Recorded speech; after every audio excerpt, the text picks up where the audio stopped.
Welcome back to ESA Summer 21. We are raising money for Save the Children, and links to donate can be found below the stream.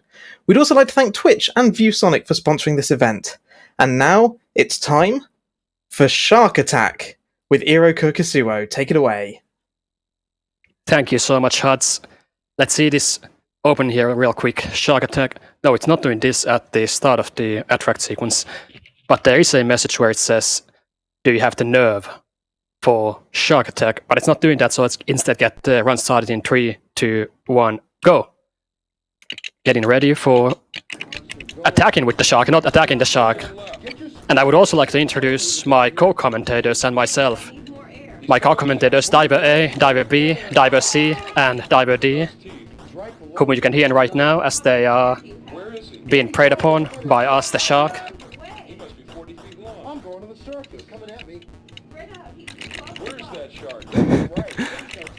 They start out pretty slow, which is actually pretty weird once you're used to the faster gameplay. And they also scream when you kill them, which is really funny, and also used some unusual technology since this game was released in 81 in the arcades, 1981. So how did they get all these fantastic voice actors recorded for the game with such primitive technology? How they did it is they actually have a tape cassette player inside the arcade machine that they trigger to play and stop playing. And so they have two of those cassette players. One of them is playing the wonderful commentary, and one of them is playing the scream track. And they both play at the same time, which sounds quite amazing. Unfortunately, this game is a bit difficult to commentate since you have to stop laughing and giggling at the fantastic voice acting. Unfortunately, these historical voice actors were not credited. According to Google, this is the very first game in history that had live recorded voice acting with real humans in front of a microphone. And it just happens that it's a very good Jaws ripoff like this game. Also, you see that collisions in this game with the spear guns can be a bit... they can be a bit silly. And the way we would want to do this is if these divers would all want to follow me, and then we can hit them in the rear, since they can only shoot in front of them, and they are always going to try to chase you loosely. But sometimes they are going to do some pretty nasty stuff. And the goal of this run is to get 72,000 points. You'll see the score is going up as we eat these divers. There's always a fixed amount of points you get for progressing. There's nothing you can do to get more points or less points. As you progress through the game, you're always gonna get some amount. Okay, nice bonus shark. So every time you get a bonus shark, the game goes back to the beginning, except the divers get a little faster, a little more aggressive.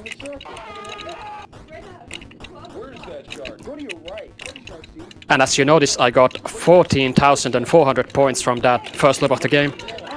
With some math, we can see that if we multiply that by 5, we get 72,000, which is the endpoint of this run, if we can get there. Meanwhile, I think... I don't think I can keep talking anymore. Please, Huds, save us from this game. I'm losing my mind at this game. This is incredible. I love it. We've had a $50 donation come in from Coughlin. There's no comment, but it is going towards the incentive for Alien Isolation No Major Glitches. The incentive is for Nico Hart and Dreyux to run the game on Nightmare difficulty instead of Novice, and they will still be doing it with steering wheels. That is one definitely not to miss. And just a reminder about some of our upcoming bid wars for our Hackathon mini-marathon later on. Do not forget there's still that bid war between Team Juanita and Team Carla in Star Wars Jedi Knight. At the moment, Team Carla is still ahead on $40 to Team Juanita's $31. So a small donation will be able to start influencing that one way or the other. Moonbase Alpha 2 player, the text-to-speech communication incentive. We are almost halfway there on that one. That will force the runners to communicate between each other exclusively with in-game text-to-speech. And the other incentive during the hackathon block, the Don't Spill Your Coffee incentive for a PB&J sandwich race. We're $85 into that one, and yes, the runners will race making and eating a PB&J sandwich. Those are some amazing incentives, I must say. especially for the Alien Isolation steroid race. That one might be even better than this game. Sometimes these divers don't want to cooperate. When you press the munch button, you have this eaten hitbox in front of you that sometimes seems to kinda dive right through the diver hitbox. I think it might be that you move more in 1 pixel than the diver hitbox is tall, so you can sometimes just miss even if you're on position. And you see that these harpoons sometimes wrap around the screen. Those wraparound spears can actually still kill you, so hopefully that won't happen. It's going pretty well so far though. And the less divers there are, the harder it is to hit, since you only have one target. And the hitbox can be a bit elusive. Go deeper. There's so many good lines in this dialogue. Unfortunately, there's not much information about how this game was developed. How they ended up recording this dialogue and how it all ties together. It kind of sounds like they recorded all the lines separately and then they taped it together into one track, but we just don't know. Mean looking fish. That was the best line for me. Another one of the guys, if you listen to him, he says, "What do sharks eat?" while getting eaten by the shark.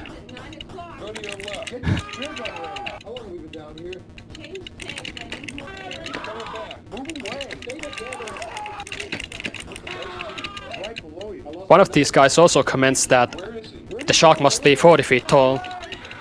And if these graphics are to scale, he was right there. He must be 40 feet long.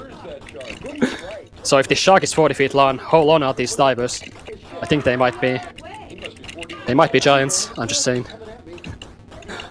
Okay, the divers are cooperating. You notice there's also these skulls on the top right. Those are counting how many rounds we are into the loop, so after this round we're going to get an extra shark. And it's 2 more loops until we reach the endpoint of the run. And you may ask, why 72,000 points? Why not any other goal? Well, the thing is that this game reaches maximum difficulty around this point already. So from this point it's just more of the same. But while the game doesn't get more difficult, the audio does become a bit more glitched over time. You'll notice that the two-tone music has been getting faster and faster as the game progresses. It gets very fast later and very noisy, which is an experience, but not something that you want to listen to for too long. So the run's ending point is set before it gets really obnoxious. Don't worry, it gets worse. Do we have time for a quick donation? Yeah, absolutely. Anytime. That's great. We have $25 from Astral Storm, and they say, da-da, da-da, da-da, da-da, da-da, da-da, da-da, da-da, da-da, da-da. It's the Jaws theme from Ted, of course. And that one is going towards the PB&J sandwich incentive. Thank you very much for your donations. Looking fish, that really is the best line. It's nice that one of these divers is also on our side. He's instructing divers to keep together to allow us to eat them easier.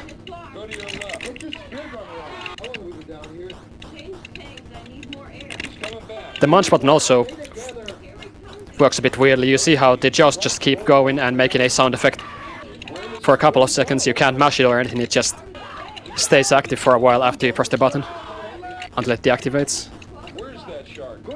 Good thing those wraparound harpoons didn't get me. Oh, please! Sometimes the hitboxes just don't work, so what I would want to try to do is play safe so that even if the hitboxes don't work, I'm still not gonna die. You do have iframes when you're eating guys, but if you don't get iframes, you could be in trouble if you are not careful and prepared to not have the divers get eaten. But this is going really smoothly. I think we are already at the final loop before 72,000. Time is going to be when the final red guy wave is cleared and the bonus shark is earned, which is in a bit over a minute maybe. If we can get there. So far the divers have been behaving pretty nicely, but sometimes they can just start splitting up. Or making some rotations other than going in a circle. Usually this game goes pretty smoothly, but if you're not prepared for some of the funny accidents that can happen, can get you killed.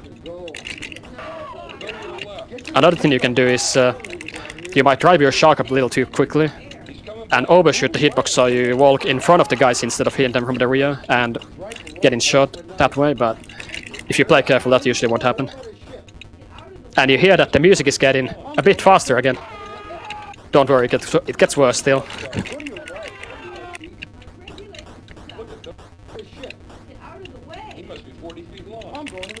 Nice rape going on there.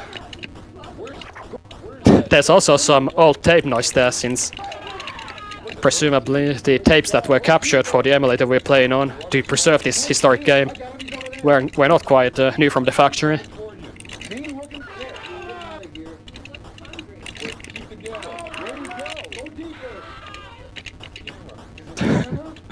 Okay, I think it's one more wave of divers after this, and then it's time.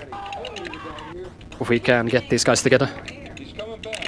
Oh, please, divers, don't be so slippery. Get on my plate.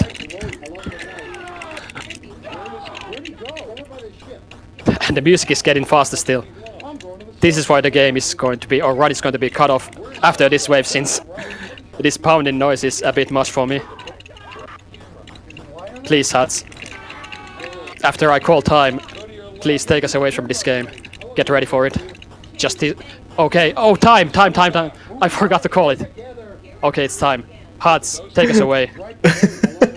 Thank you so much for that amazing run, Eero. I'm speechless at that game, to be honest. I mean, I think I speak for everyone when I say, aren't we glad that that has been preserved for all time, so we were able to enjoy that. Yeah, absolutely. It's nice that a lot of these nearly impossible to acquire physically games are preserved by the main project for our enjoyment.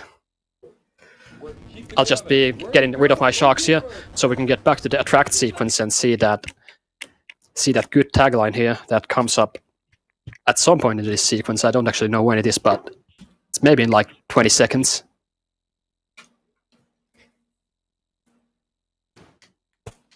Right, Absolutely.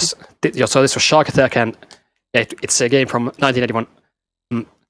Maybe it's the second run of the title where it says the funny tagline.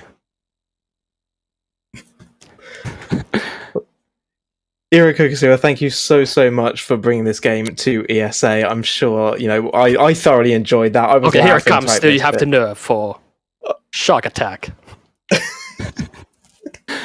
I certainly think you managed to hold your nerve for it, so well done and congratulations on the run. Yeah. Any final words from you at all? No, I think I got everything said. Oh no, there's still one more thing. I discovered this game in this nice crap tournament where only high quality arcade games are played. I've actually got several of my ESA submission games from there, so shout out to them.